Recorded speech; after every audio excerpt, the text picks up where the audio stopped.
Corona virus पर देश और दुनिया भर में क्या चल रहा है, इस बात को समग्रता में समझिए।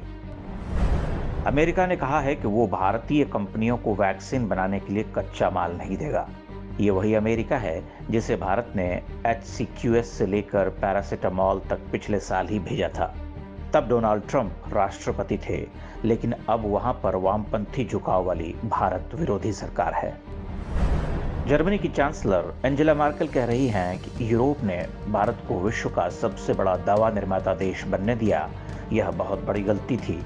जर्मनी को समस्या इस बात से है कि भारत पहले अपनी जरूरत क्यों पूरी कर रहा है और सारी वैक्सीन उसे क्यों नहीं दे रहा।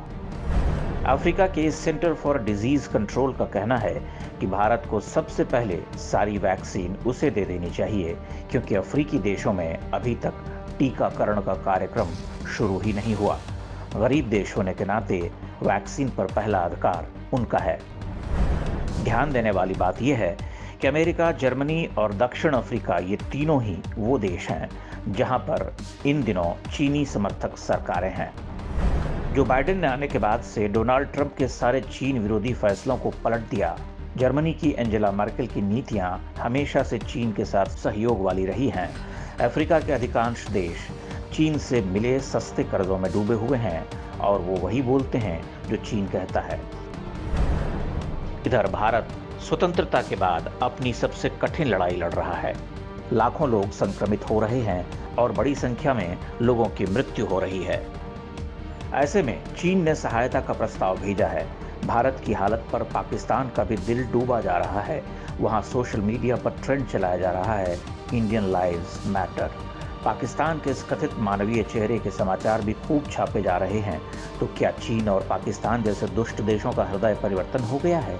जो चीन पिछले वर्ष ही कोरोना वायरस फैलाने के बाद लद्दाख में घुसपैठ करने चला आया था, क्या वो इतनी जल्दी सुधर गया है?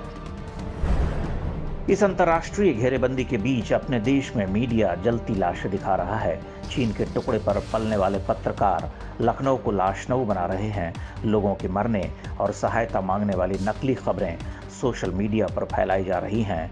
इसमें कोई संदेह नहीं कि संकट बड़ा है, लेकिन माहौल ऐसा बनाया जा रहा कि लगे सारी व्यवस्थाएं ध्वस्त हो चुकी हैं और देश का मनोबल टूट गया है।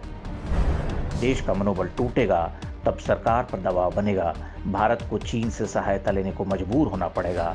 सहायता का मतलब चीन की शर्तें स्वीकार करना, अपना आत्मसम्मान उसके आगे गिरवी रख देना, उस चीन के आगे जो वास्तव में इस अंतर्राष्ट्रीय महामारी का जन्मदाता है।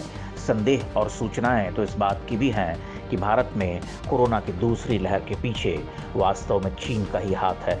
बॉर्डर पर मार खाने के बाद चीन समझ चुका है कि वो लड़ाई के मैदान में भारत से नहीं जीत सकता। सबसे पहले वैक्सीन बनाकर भारत ने साबित किया कि वो हर मामले में चीन पर भारी है। इसलिए चीन अब जैविक युद्ध पर उतारू है। वह विश्व भर में अपने मित्र देशों की सहायता से भारत की घेरेबंदी करवा रहा है। इधर घर के अंदर चीन के एजेंट, नेता और पत्रकार अपना काम कर रहे हैं।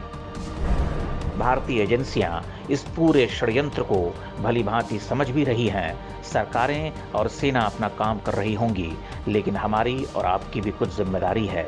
हमें तय करना है कि चीन के दबाव के आगे झुकना है या एक राष्ट्र के तौर पर डटकर खड़े रहना है।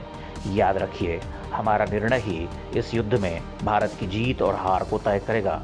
यह चक्रव्यूह है। कोरोना वाले कौरवों की सेना सामने खड़ी है। उसे हर हाल में भेद कर हमें निकलना है। यह हमारे देश के भविष्य और आने वाली पीढ़ियों का प्रश्न है।